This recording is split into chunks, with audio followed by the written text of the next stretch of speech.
Show me your heart. I know that it's beating.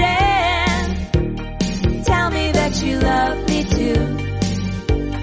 So I know your heart is true. 'Cause I need some proof of love. 'Cause I need some proof of love. 'Cause I need some proof of love. Do you like cryptocurrency, politics, economics, activism, or art? Then check out The Tatiana Show, where you can learn all about it in a fun and non-intimidating way, as if you're just hanging with friends. Go to thetatianashow.com and listen now. Hello, everybody, and welcome to a quarantine edition of Proof of Love. Are you getting proof of love in your house? I don't know. We're going to find out today. I'm very happy to be joined by my two beautiful co-hostesses. Hey, Dr. Stephanie Murphy, how you doing? Hi there. I am inside my house and starting to feel the burn a little bit. Oof. Okay. So yeah, if people are listening, we're just, what day is it that we're recording today? Like April 2nd. It's not April Fool's. It's April 2nd. But there's a lot of tomfoolery going on out there. How about you, Lauren? How are you feeling over out in California? Same. Weather's getting nicer, but yeah, it's a little crazy. I'm super excited for our show, though. I feel like it's a perfect distraction. Yeah, I think everybody's kind of like, I don't know. I know I'm definitely starting to feel a little stressed out, even though I think we're all in a little bit of shock. And it almost feels like when you turn on the news, it's fake. But love is real. And we're going to find out about how to get more of it, maybe even during this quarantine time. This next guest, she is very special because she was introduced to us by one of the great friends of the show, Fred Steinman. And Fred was on one of the very first Proof of Loves. And he's been telling me for months about his friend, Sarrah Rose, who's a men's sex coach and the founder of Tantric Activation. So I went and I checked out our website, very sexy, very tastefully sexy. And she's saying that she's going to help men please women. So obviously this is a person that I'm interested in talking to. And the men listening should start paying attention for sure, because apparently you can change our sex lives. We've had a tantric teacher on here before, but we've never had the female perspective. So thank you so much, Sarrah, for making time for the show today. Hey, yeah, so glad to be here. Thank you for having me. I really appreciate Fred making the connection. Absolutely. So for people who are not familiar with you, can you give us a little bit of a walkthrough about how you even become qualified in this? What's your interest in tantric sex? And what is tantric sex according to you? Good question. Good. Yeah, the big question, what is that thing? It's like most people's reference to tantric sex is from Sting, talking about how, I don't even know how many hours he actually said that he had sex, but every time someone mentions it, it seems like it's grown, it's like longer and longer. Yeah, I think the one I heard was like 24 hours maybe. Right, exactly. I like those goals though, Yeah. So tantric sex is a way of having better sex. It's a way of having better orgasms. And really it is expanding sex, expanding pleasure in your body. So like men, also not only women, but men can also have multiple orgasms. And they do that by being able to have orgasms without ejaculating, because usually it's the ejaculation for men that like shuts down, like, okay, I'm done now, at that point. Whereas if they're able to have orgasms without ejaculating, then they can continue having sex and let the energy build and build and build and build in their bodies. So that way it just continues to intensify. And like most guys, when they ejaculate, it just kind of feels like they've had some sort of crotch sneeze, basically. Whereas with this type of pleasure, like it's amazing full body orgasms, like that just literally permeates their entire body. And it's so much more intense than just a basic ejaculatory orgasm. Okay, you're selling us on this. We're all interested. How did you get qualified in this, and how did you get into this world? So yeah, it's been a journey for me. It actually started in the world of yoga. I was living at in New York City, and I was in school at the Fashion Institute of FIT, and I needed a PE credit, so I took a yoga class. Really loved it, and just continued on that path. And then I found Tantra and White Tantra, which like uses like really uses the energy in our body, but not necessarily the sexual energy. So I learned how to use my breath to like create like clear channels inside of my body, because a lot of us have stagnant energy. And when you look at your body from an energetic way, like that stagnancy shuts us down. It creates illness, contraction, feeling compacted, caged inside. And so through White Tantra and Kundalini, I really was able to feel myself become more vibrant and open and clear, and just happier, more at peace. And then I went to India and trained twice with Gurmukh Khalsa. She was my teacher, and became certified under her to be a teacher. And then I was introduced, the second time I was in India, I was introduced to who would become my guru, and his lineage is Tantra Kriya Yoga. And that is really understanding how powerful our sexual energy is. And so then I found a program through the Tantric Institute of Integrated Sexuality, and became certified as a sex, love, and relationship coach. And then I specialized in men's sexuality and Tantra. I also work with Esther Perel every fall, doing continuing education classes with her. And then Om Rupani, he's a BDSM teacher in New York, and I train with him as well. So I incorporate those aspects of my training into it. So it's been a lot of work has gone into this to get to where I am, to really help people on the level that I do. Wow. So I have a bunch of questions. Tatiana, did you want to go first, or? Well, I just had one quick question. So when you think of Tantra, you think of self-love. Then how did the BDSM guy get in there? Yeah, that's actually, you know what I mean? Like all of a sudden question. That was like a spice, you know? Well, and spice is important when it comes to good sex. And ultimately what I am is I'm a sex coach, and I use Tantra as a modality to help people have good sex. But BDSM is also a way for people to experience good sex. And so when you're working with BDSM, like understanding the relationship between the dominant and the submissive is really important, because it's an equal relationship, right? The dominant is giving to the submissive what the submissive desires.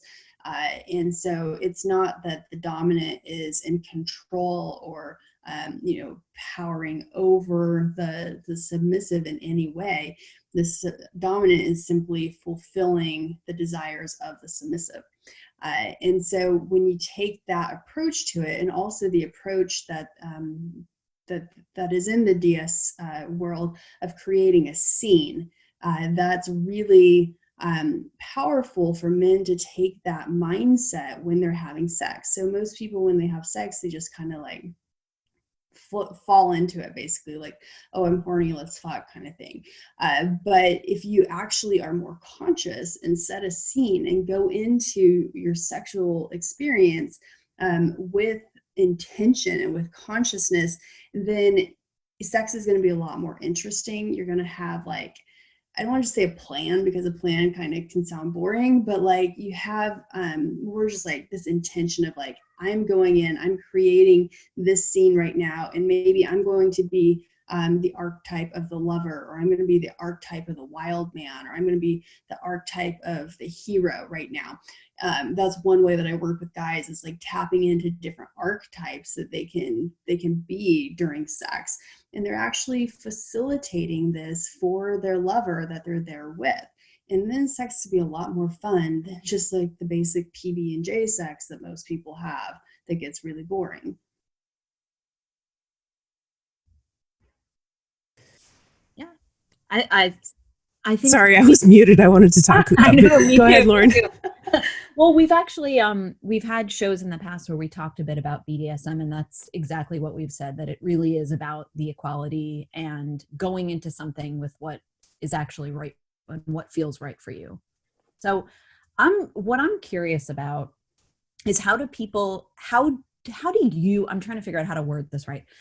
How do you realize what people really want out of a situation? Like, is there a tell when you're meeting with somebody of whether they would be better suited for a more dominant role, a more submissive role? How do you really get to the core of that with the men that you're working with? But isn't it not even a matter of like the dominant or the submissive role? I mean, isn't it about, to me, the word tantric is like connecting on a deep level, not necessarily the power exchange. It's more like in with yourself. So what would be the difference there? Right. So what we're dealing with, and Esther Perel talks about this a lot, is how it's really important to have polarity in a relationship. And the DS component of it is what helps to facilitate polarity. And you see so often, like, there can be a power struggle that couples have when there comes to, like, the dynamics of domination or submission. And so being able to, like, just have that established, and it can change too. Like, it can absolutely go from one to the other. Like, it doesn't have to be that one person is always the dominant and one person is always the submissive. But just being able to one person be in that place and the other person be in the other helps with the polarity, and that keeps a charge when you're having sex. So with Tantra, it absolutely is. It's about deep connection, it's deep intimacy, and it's like, what can we do to fulfill that? And so intimacy is typically when you are like eye to eye with somebody, right? Like, that's where you achieve intimacy. And so, like, being able to combine the two makes sex really great. Yeah, I'm not trying to make this about myself or too personal, but I completely agree with what you just said, Sarah, especially the part about polarities. I've been interested in yoga for a while, and I came across this idea about, that like everyone has sort of masculine and feminine energies within us. And that doesn't mean it's not like dictated by what your body looks like or what genitals you have. It's just like kind of a balance that goes on within us. And we all have both. And they're kind of like changing and fluctuating. And we are attracted to polarity and what is sort of like complementing us. And I was like exploring this idea with some of my exes, and they would laugh at me, I remember. But then I got together with my current spouse, and, they absolutely believe in this idea too. And we have like the most amazing sex I've ever had. So it's real, folks. Coming from a skeptical person who would have laughed at this years ago, like, this really works. You'll have the most amazing sex in your life if you're open to, these kinds of spiritual ideas. Yeah, and I just like to think that I teach Tantra in, like, really just a very pragmatic and even non-spiritual way. It's just very much the nuts and bolts of, like, okay, you want better sex, do this, right? Like, we don't have to get into all the esoteric stuff in order to have better sex. Like, if people want that, it's absolutely available to them. There's plenty of that out there. But, like, if even for people, like, I mean, I'm not a spiritual person myself, and, like, I use Tantra to have better sex, but also a better life. It just makes life more pleasurable to live in this way. Yeah, can I interject there? Because what does that mean? Like, putting it into your day-to-day life, right? Is it just through some meditation and then that's like an extension of your Tantra? Like, how does that, how do you practice that even without somebody else? Yeah, absolutely. I mean, a lot of the Tantra practices that I do are actually on my own. And the courses that I teach for men are all solo practices. I want them to actually master this on their own first before they try it with their partner. It's like training for the big game, right? Like, when you're actually in the game, you just want to be in the moment, in the flow of it, and not actually, like, having to do the training work. So I have them learn and do all this stuff on their own first and foremost. And then for me, like, so I work like crazy long hours, and in order to not get burned out, what I do is I work in time blocks. And so I'll work 25 minutes and then I'll take a 5-minute period in between my next time block to do there's a practice called Microcosmic Orbit, and it really like moves my energy throughout my body. It's like bringing it from my sex center, and even like lower, like my cervix, that area, up my spine, through to the top of my head, bringing it back down the front of my body. And just taking that 5 minutes to refresh, to move the energy in my body, bring me back into the present, it makes the day go so much better. That's Kundalini, right? So that's actually from the Taoist tradition, but they're all very similar, and it doesn't really matter so much like the actual technique or like where it comes from. It's just what resonates with you, what works for you, what feels alive for you, because they all do pretty much the same thing, just like in slightly different ways. Sarrah, why do you focus on men as your clients? So I actually was working as a sex coach for women first, and I kept hearing from the women over and over, Sarrah, please help the men. please help the men. And it's really funny. And my experience also with men was that they really need a lot of help with this. There's also just the reality that often in sex, men tend to take the lead. And so if they're the ones taking the lead, then they need to be the ones that are trained in this. I have found for myself, like, it's really, if I'm having sex with a guy that's not trained in Tantra, like, I don't have Tantric sex, it's not worth it to me to try and go there. Like, I'll just enjoy a good fuck and like save the Tantric sex for another time. And so it's important for guys to be trained in this, but then also, given the current climate that we're in as a society, and with equality, with #MeToo, feminist movement, many guys have felt like they don't really know where their place in society is anymore when it comes to women and when it comes to sex. And so I'm willing to be the one to show them the way to be in this new world that they're navigating. God bless. Yes, God's work. You're a miracle worker. Can you be more specific though? Like, do you mean that men feel like they can't approach women without being considered a predator, or they're not sure how to show interest? Is that what you mean by that? Yeah, absolutely. Many guys are very afraid to approach women now, and it's like those movements have all been like great. They've done much needed things in society, but there's the shadow side of it has been like the good guys, the nice guys shutting down even more. And those guys, the good guys, the nice guys, they were already having problems with women, right? Because women just tend to walk all over guys like that.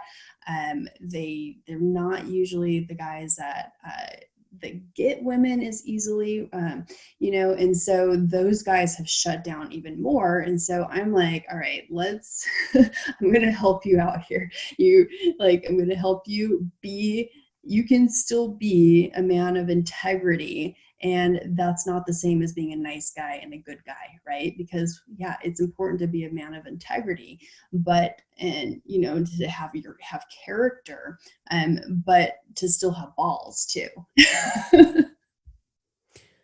What can you give an example of that? Like, I'm curious how, do you have a quick tip or like a story of a client that you worked with that made a change and was able to embody like being a guy with integrity and also balls, as you said? Yeah, give us a success story, or you know what I mean, like a typical type of guy that you need to help out, like that you see a problem that they do a lot. Yeah, and I mean, I'm not saying that this is the only type of man that I work with, because I actually work with all sorts of guys. Just I'm talking about specifically like in response to kind of the cultural thing that's gone on. These are the type of guys that are really struggling from that. But yeah, like there's a guy that has really struggled quite a bit because he's very academic. He's worked with different dating coaches and things. And he really was just very heady about it all. And so and he also had some challenges sexually that were really embarrassing for him because of how he had trained himself to masturbate over the years. And so through retraining his body to be able to, just orgasm, ejaculate in a normal way, but then also going way beyond that and to be able to have orgasms without ejaculation now. He no longer is dealing with those self-confidence issues that he had before. He knows how to get out of his head and actually like feel the sensations in his body, and that like what he's doing, it changes everything, right? It changes how he carries himself, and women are attracted to that. Like women can just look at a guy and be like, like he just doesn't look like he's going to do it for me.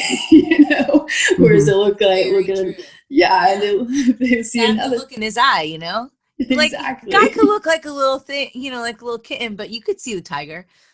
Totally agree. Totally, whereas, and then there's plenty of guys who are like, big guys, lots of muscles, maybe have the biggest dick, and like, but they have no game when they're actually in bed. Like they don't know how to satisfy a woman. So it's not like the external package, right? Like when you're actually in intimacy with somebody, you want to know, like, is this guy gonna make me feel good? Am I gonna leave satisfied? Not even satisfied, like totally fucking satiated, where you're just like, oh my God, yes, like, and so that's really what I help guys with, like helping them retrain their bodies and create just this sexual energy inside of them that gives them the magnetism and the charisma that women are attracted to. So I have a quick. Well, Lauren, you've been waiting. I just have this one good question though. So wait, I'm gonna push my way in the line. Sorry. Do you ever teach a group class of men? You know what I'm saying? So you work with these men one-on-one, and at the same time, I've heard that men don't ever talk to each other about their dating problems, and that they don't even talk about it to their girlfriends. So do you ever teach group male classes, or is it something that you think has to be catered one-on-one because they're maybe unable to talk about it? No, actually, so my program, Man on Fire, is a group coaching program, and I don't very often anymore do private coaching with men. I actually keep my private coaching spots for women and couples. Is that because they fall in love with you? No, because exactly what you're just talking about in regards to men, the taboo of men being in group and talking about sex. And all of the work that I do with guys is to push them to break through the taboos that they have that are holding them back, these social constructs that hold them back from their true power.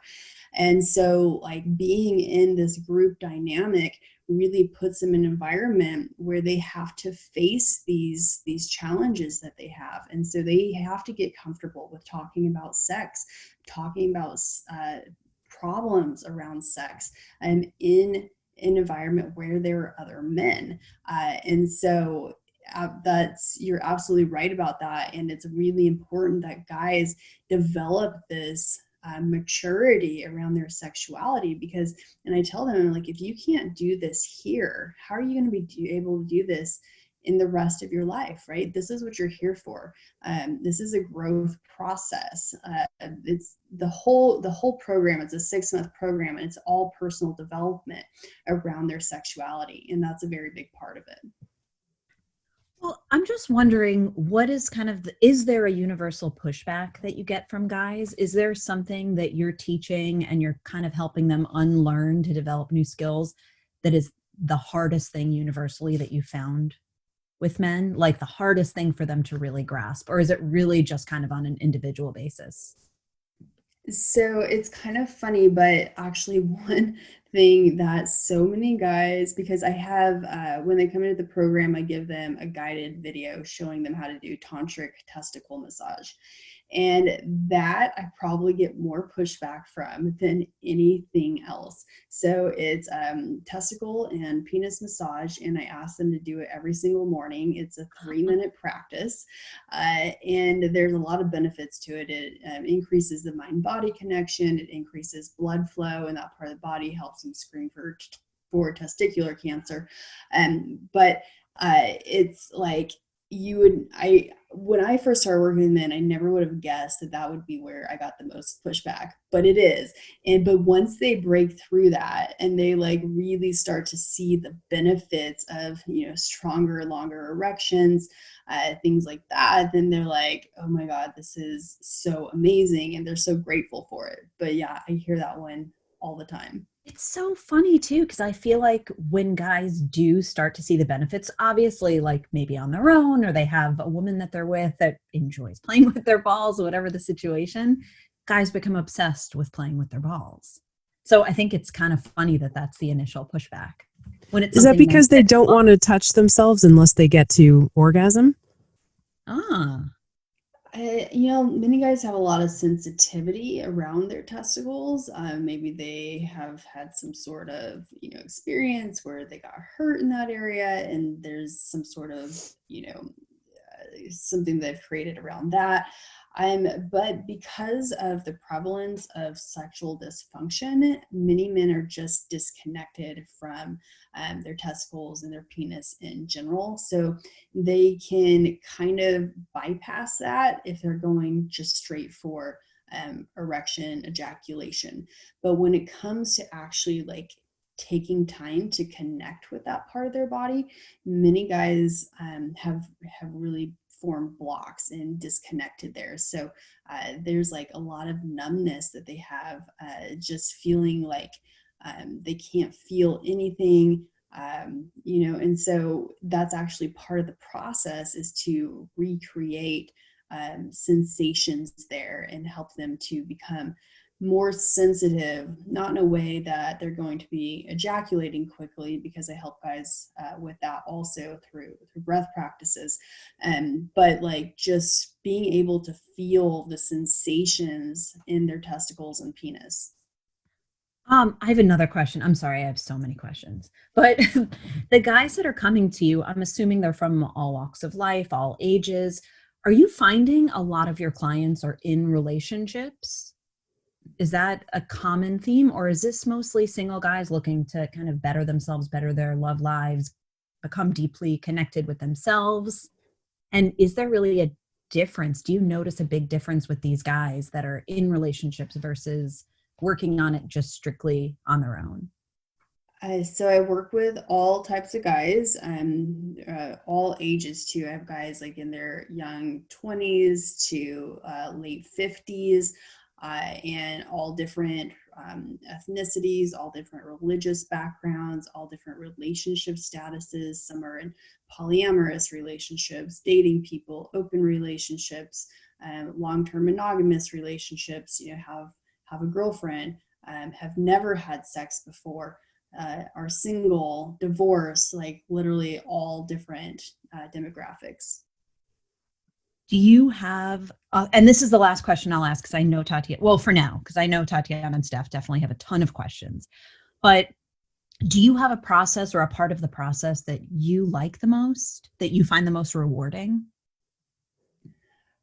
So I definitely just love, for me, it's so exciting when I see their progress, like when they finally have that aha moment, you know, because Yeah. when they come to me, like it can seem very overwhelming and like, what the hell is this woman doing to me? Like, why is she making me do this stuff? Is there a method to her madness?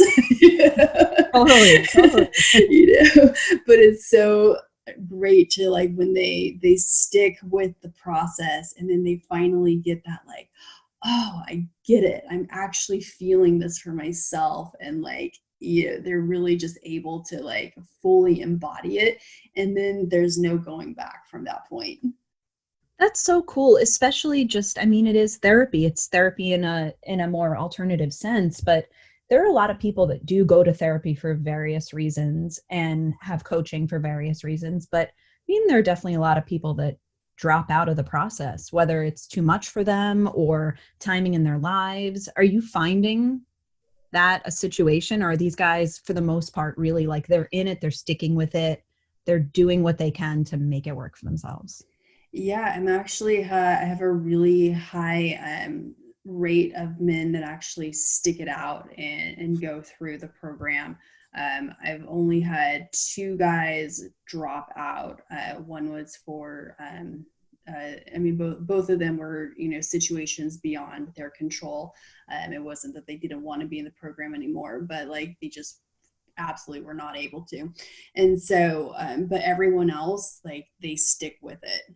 That's amazing. I mean, that's a testament to how good you are also. I mean, they're ready to do it, but you're giving them a safe space. I mean, that's pretty incredible.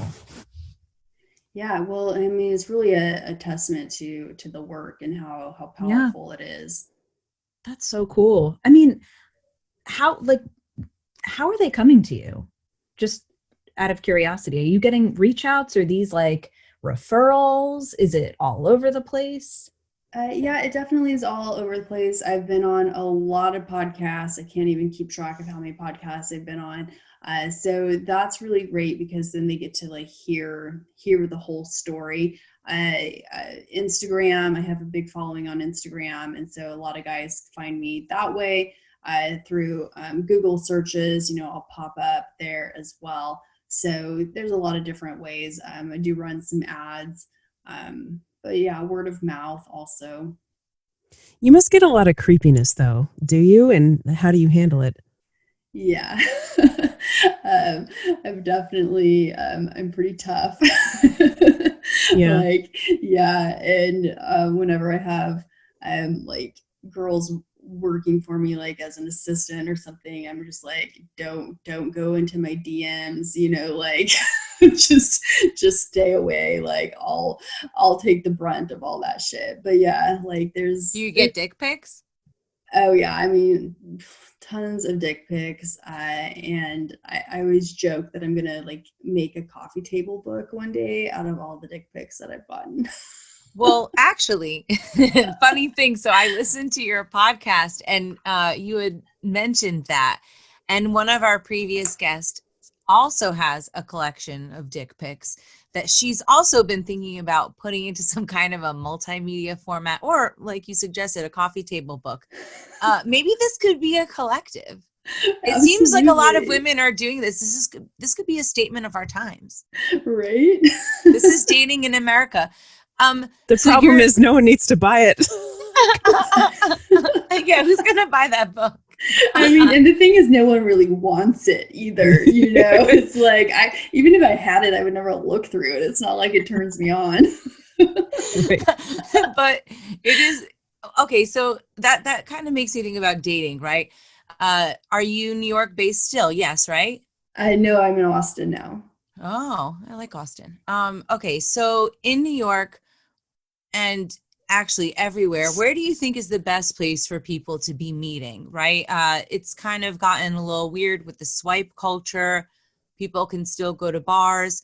How do you No, they meet a guy can't. They're that, closed. well, whatever, not that part, but I'm just saying, you know, how do you meet a guy that's interested in tantric practice? It seems like a cool guy. Where do those kinds of people hang out? Oh God. Well, you have to ask me for my list of graduates in order to get that. Maybe you should start a dating service, you know? I know. I really think that I will at some point, like, have that on my site where, like, okay, like, because I have two programs. I have Sex Stallion training, and then I have Man on Fire. Man on Fire is a 6-month coaching program, and Sex Stallion training is a 7-week digital online course that they do on their own time. So, like, they can either have on their thing Sex Stallion certified or Man on Fire certified. Wow. Right. This is important. This is the kind of quality control I've been looking for in my life. Absolutely. Hey, I'm looking for it in my life. Like, I mean, so I had a tantric lover, and we were together for 2 years, and then, like, we just were not compatible and, like, went our separate ways. And then after that, going back into the dating world and, like, having sex just in the normal way, I was just like, oh my God, like, it is so bad. That's so, I mean, just that story, it brings a tear to my eye. No, because when you break up with somebody and, you know, I mean, I have not been so fortunate as you, but to have had such a gifted partner necessarily, but, you know, everybody's had, you know, you stay with somebody for a while, you obviously have chemistry, but it's very hard when you leave, right? That must have been nearly impossible. You know what I'm saying? Rough. Because then just regular guys, especially drunk people, it's not attractive. It's not attractive at all. But how do you establish that with somebody that you say, you know, I mean, how do you bring that up and say, hey, so, you know, we've tried this a couple times. Have you ever tried it like this? I mean, how do people even bring that up? And are people manipulative with that? Because I don't think that all tantric practitioners are good people. You know, maybe they're just manipulating with their sexual energy. Well, I mean, yeah, you can definitely do that. There's definitely people out there, plenty of stories that we've heard of people being very manipulative, you know, in all different industries. So it happens in this world as well. But yes, it doesn't mean that they're necessarily a good person just because they're good in bed. Oh, yeah. Depends on what you're looking for. But no, with the Man on Fire program, it's helping them become better in bed, but it's also tied in very deeply with personal development. So these guys are working on their shadow, you know, the parts of them that are the wounded inner child, the just like the parts of them that they wish nobody knew about. They're having to face that, and when they go that deep within themselves, then they're able to become a man that a woman can just instinctively feel that she can trust and that she can surrender to. Because if a man hasn't done his own internal work and, like, really develop that personal relationship with himself, he's not going to be able to develop a relationship of deep intimacy with a woman. Yes, that is the soundbite I like the most. Preach, Sarah. I love it. Okay, I have a couple of questions I'd like to ask. The first one is about stuck energy. Can you talk a little bit more about that? Because at the beginning you were saying most people have stuck energy in their bodies, and one of the things that you discovered was how to move that energy and how that can benefit people. So tell me more specifically, like, how does stuck energy show up in your body and in your life, and what would be some of the consequences or the symptoms of that?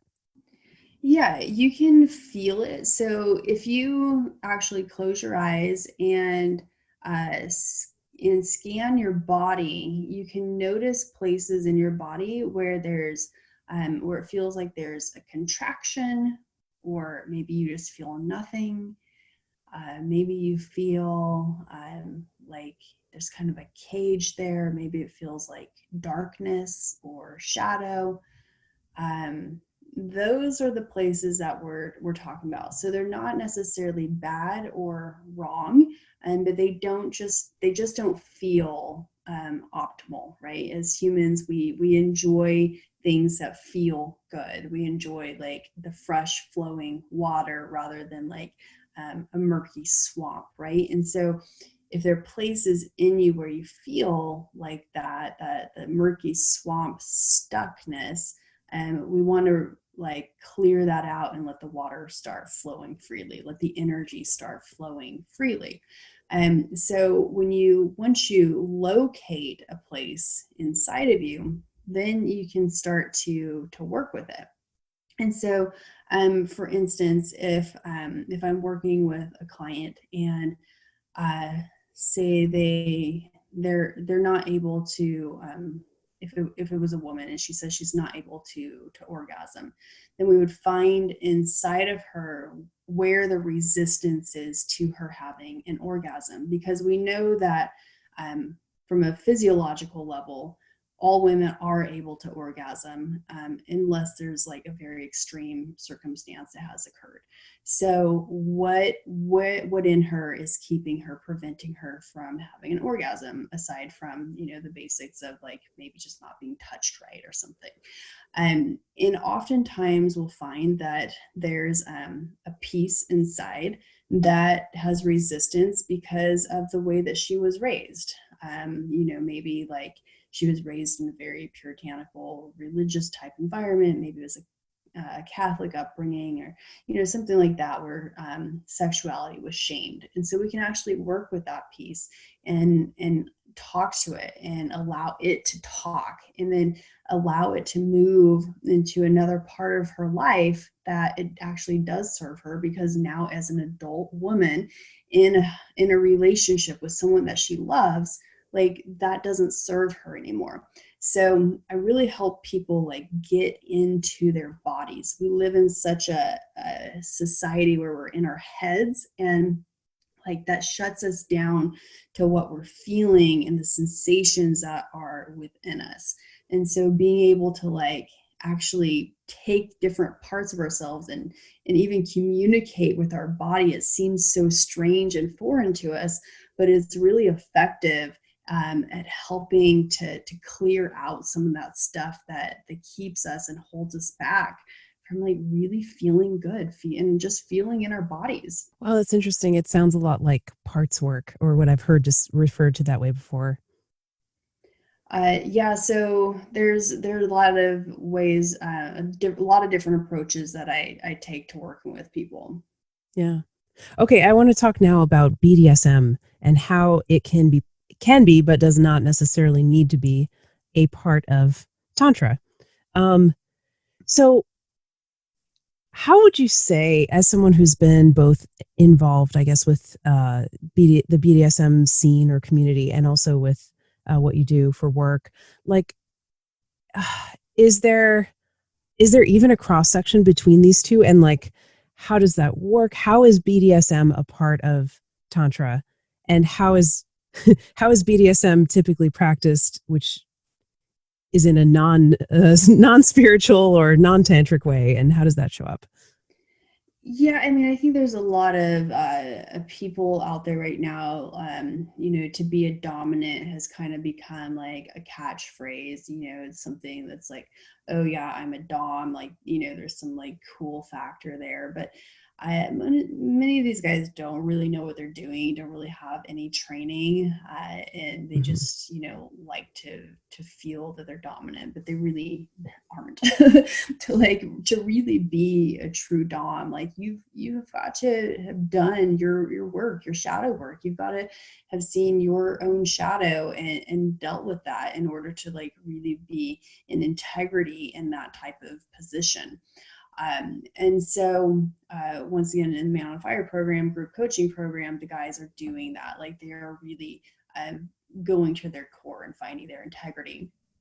And beyond that, like, so the DS relationship is can be in any type of situation. Like it doesn't have to be that you're using paddles or whips or ball gags or handcuffs, right? You can absolutely, but you don't have to. So really, like the component of the DS relationship that is just like, I'm the dominant and you are the submissive right now, it can be just as much as that and nothing more, without any of the other props or things that are often brought into it. And then so that's more of how I'm working with guys in using that type of mentality along with Tantra. So I'm not actually having them use props and things like that. And then also as far as like setting a scene, just the idea of like creating the scene, I really like that, and I haven't found that in any other place other than the BDSM world. What is the biggest complaint about women as lovers, and then also about men as lovers from the and not opposite just side? as lovers, just like what's the biggest thing that men complain about, and vice versa? So men often complain that women are frigid, which they are because they're full of trauma. And so, it's not women. It's most of the time, it's not a woman's fault that she is that way. Like it's literally the trauma that's frozen in her body. And so that just comes down to like being able to heal that. And they just like that they're not interested in sex, which they're not because they're bored. They're tired of having bored and traumatized. That makes a ton of sense. Jesus. I do. I tell them that. Sex has left us bored and traumatized in 2020. Well, I didn't say sex has left them traumatized, but the sex has definitely left them bored. And let's see, that they're just not interested in, trying new things, like guys are like, well, I just want to try something new. She won't try anything new. And I just want to put it in her butt. Why won't she do it? There's that one definitely comes up. But there's so much programming that women have around what is acceptable sexually and what is not, even in 2020.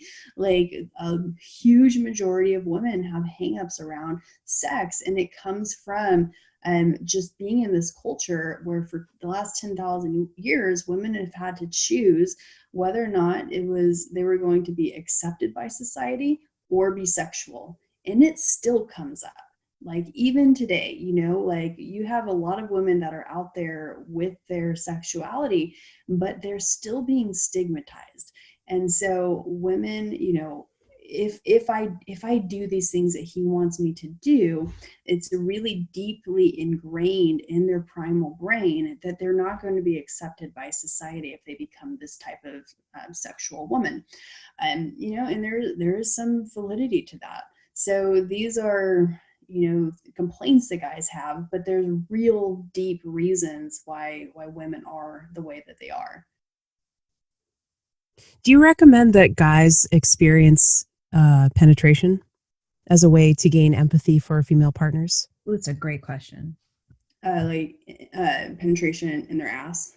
Yeah, like pegging or finger or whatever, like penetration in any kind of, it could be a finger in their mouth, like anything to just let them experience the vulnerability of what it's like to be penetrated.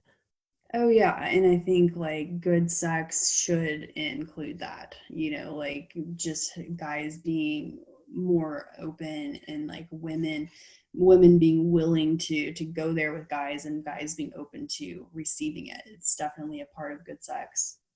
Mm-hmm. I think that you just touched on something that's interesting, because women being willing to go there, like I don't really feel like I need to penetrate a guy in any way, really. Like what will be the benefit of that if that doesn't interest me? I mean, I could see the benefit for a guy because I'm not saying I'm just like always like, oh, do it to me, but like that's not my energy. But why would a woman need to benefit from that? A guy, because he's always tough and he has to empathize with how hard it is to be a woman or something like that. But why would a woman have to penetrate a guy? Because, nobody's saying they have to. Okay, but I'm saying, like, would there be some benefit? Like, I as would a soul person? I would love to hear this from Sarah, because I know Steph and I probably have lots to try. We get it, Lauren. You and I are in the club. What? Sarah, what do you think about it? So I think that it's just more, it's more another way to explore. It's another way to go deeper into intimacy. And like, do you have to? No, absolutely not. But it's like being on that level with somebody where there are no barriers and there are no boundaries, and you're just completely enmeshed with another person is really fucking hot. Right. What if it was the most amazing pleasure, Tatiana, but all you had to do was just get past the mental idea of like, oh, it's a butt, and the other great thing is like everyone has a butt. Everyone can be penetrated. I don't know how to talk about this without being like graphic, but I'm not Oh, like, I think we've gone past graphic. It's not like I've never touched a butt before. You know what I mean? Like, but I'm just saying, like, I have no interest in like riding some dude's butt. Like, that sounds horrible. And like, I just don't feel like being a dude with like a strapped on thing. Like, that doesn't sound appealing. It sounds awkward. And it would be like wonky. And I don't know. It's not for me. Well, I think it's a variation of a control thing, right? Like to be able to see somebody's pleasure from a whole different perspective is super cool. Like whatever that perspective may be. I don't think everybody wants to peg a guy. I think that's I just like, my face does not say I'm into that. I'm sorry. Like if my future husband is listening to this and is thinking, oh my gosh, if only I could make her do that, then it would be true love. But yeah, I'm pretty not interested. I'm actually kind of like mystified by it. But anyway, I don't mean to derail things going off on this tangent, but well, why don't we talk about this? Yeah. Well, real quick, I was gonna say, no, I think that's like actually a really great point that you bring up. And like, so for me, I don't usually really like bringing toys into sex either.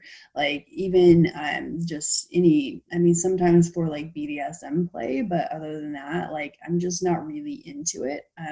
But like I'm a very touch like type person. So using, like you said, you said fingers in his mouth, things like that. So there are other ways to go about it than like actually just pegging a dude. like other things I'm maybe okay with, but just like pegging is not for me. Yeah, that was kind of the advanced level, I guess. Like why are you guys shaming me for not having pegged people? Oh, we are not shaming you.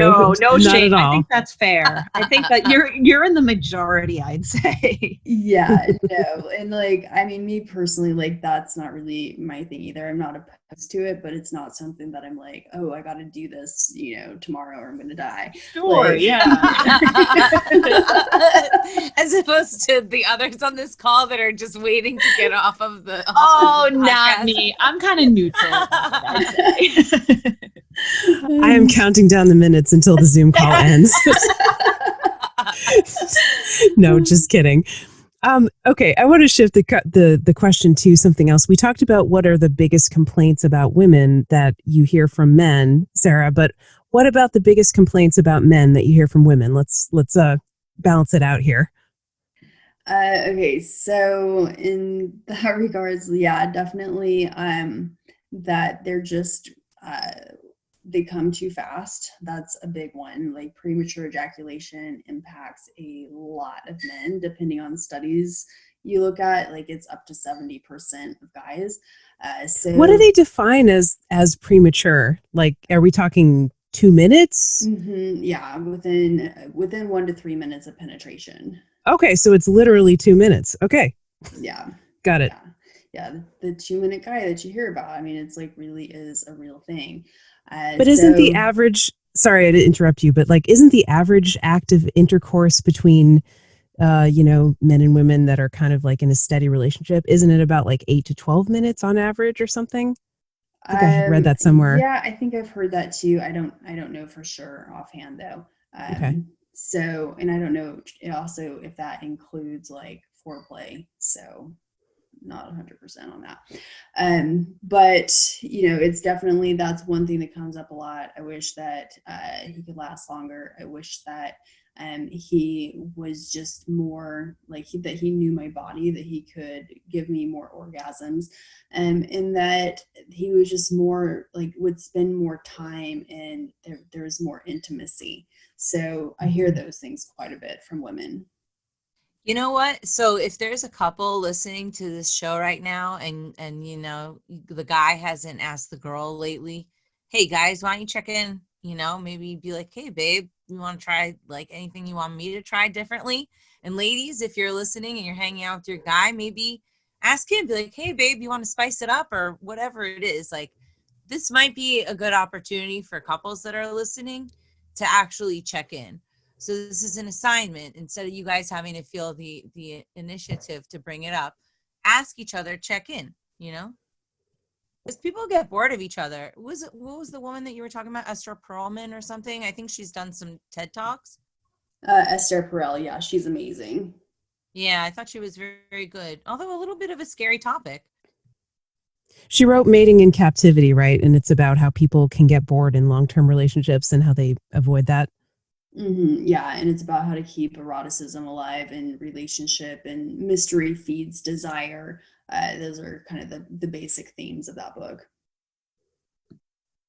Awesome. So what else, girls? Anything else that we should talk about? I feel like we've gotten into some really good stuff here. I know. I feel like we could have like a 6-part series on this. This has been so fun. On how to make a man out of him and how to make a lady out of a lady or a girl. Well, I have a question for you, Sarah, kind of like a I'm confused about that, but okay, Lauren, go ahead. What do you suggest as next steps, or maybe men who are unable to really do the full program of next steps of kind of guys that want to be enlightened? They want to be more in touch with their sensuality. And do you have kind of next steps for general listeners of the show? Yeah, absolutely. I would just say to slow everything down first and foremost, and really begin to focus on your breath. So, guys, women, and men both can do deep belly breathing, and that's a really powerful breath to use during sex. And to have the breath deep and low in your belly, and then also relax all the muscles of your pelvic floor. So by slowing down, relaxing those muscles, doing deep belly breathing, just doing that is going to make a big impact. That's a great tip. Yeah. I enjoy like synchronizing my breath with my partner, not even like during sex, just like meditation, gazing into each other's eyes, breathing at the same time with these belly breaths. And yeah, I'm not trying to like give my own tips, but I like the breathing tip exercise. Yeah, it's nice and it's powerful, and our breath is what like can move us into states of altered consciousness, and like just feeling like we're out of our bodies, even just like moving us beyond the mundane into like more of this profound sense of being. Well, this is something to work on during quarantine. Yeah, I know. I feel like slowing everything down is kind of like on everyone's mind right now, and that's a good thing.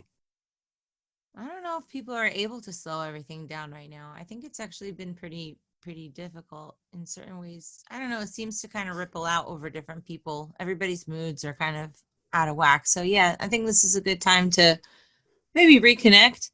And wait, so what do you do if you're at home and you are alone? How can you practice tantric on your own? You gave some good tips for some couples with the breathing.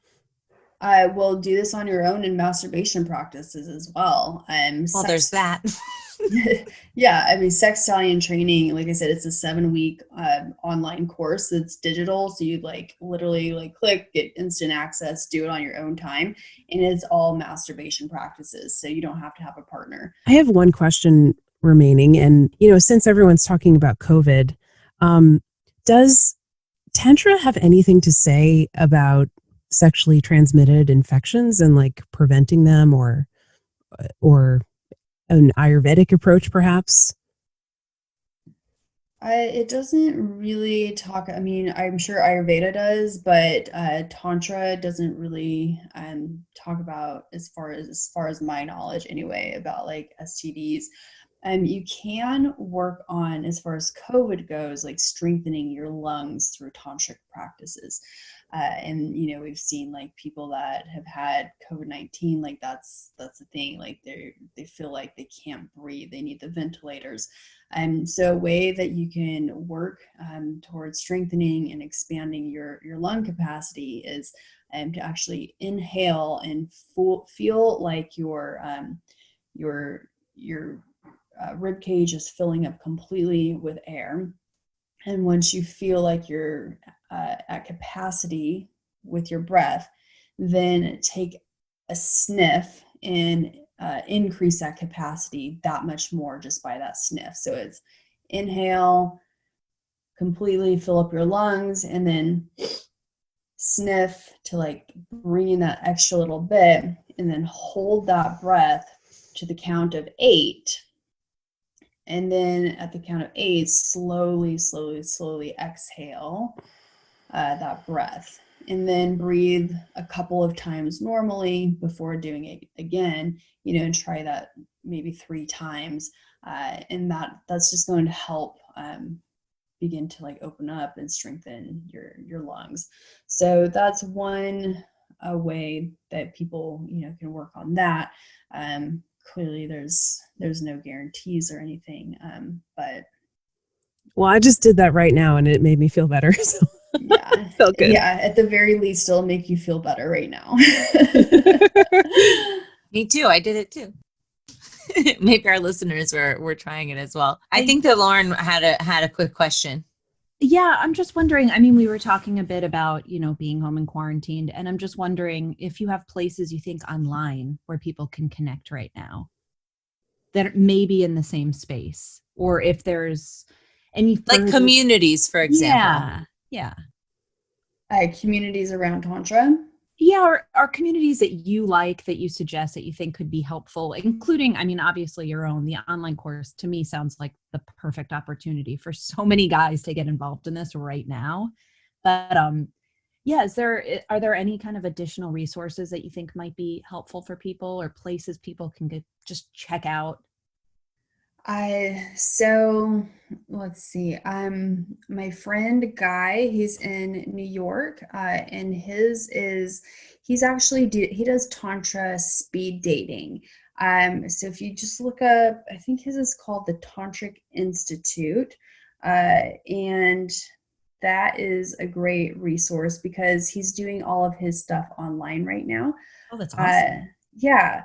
And so, I think I saw he did something recently that was like a $10 to $15 donation, and people could, do some sort of like tantric speed dating. And I've done his in-person speed dating, and it's really, really great. So I'm sure he's figured out how to make this great as well. Oh, that's great. Love it. Yeah. So I'll get you that information for him so you can actually include his correct link. And we'd love for you to, again, just kind of plug all your places. You have so many amazing resources of your own. Yeah, we really enjoyed you as a guest. This was really great. Thank you so much, Sarrah. Yeah, absolutely. Well, thank you for having me. I appreciate it again. But yeah, tantricactivation.com, www.tantricactivation.com is my website.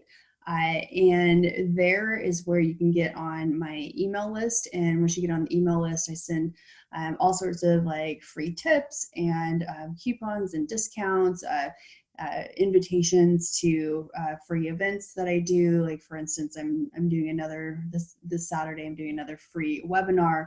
I've done webinars the last 3 weeks in a row, just for free, giving people information that's helping them right now. For instance, the one this weekend is helping with boredom right now and guys that are feeling a lack of purpose during this time.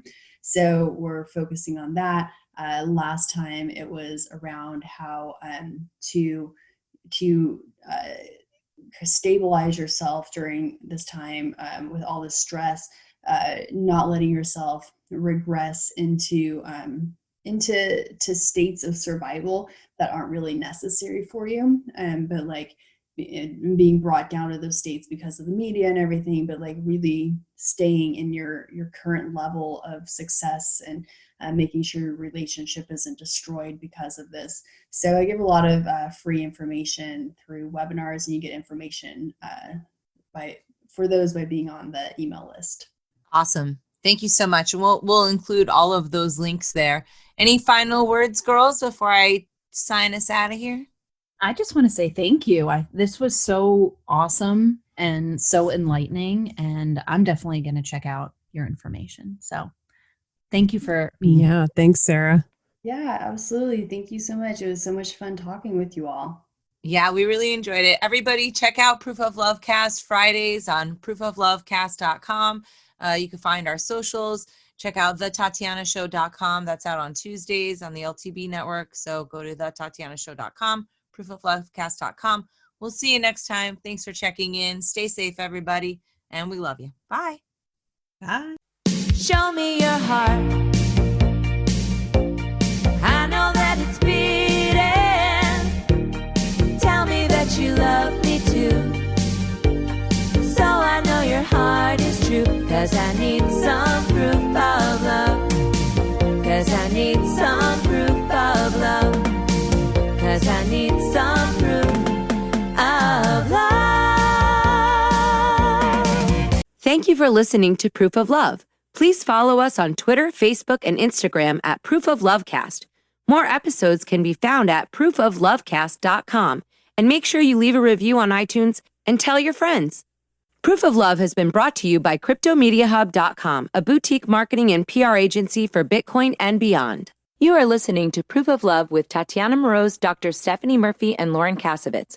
This show may contain adult content, language, and humor and is intended for mature audiences. If that's not you, please stop listening. Nothing you hear on Proof of Love is intended as financial advice, legal advice, therapy, or really anything other than entertainment. Please take everything that you hear with a grain of salt. Oh, and if you're hearing us on an affiliate network, the ideas and views expressed on this show are not necessarily those of the network that you're listening on, or of any of the sponsors or affiliate products that you may hear about on the show.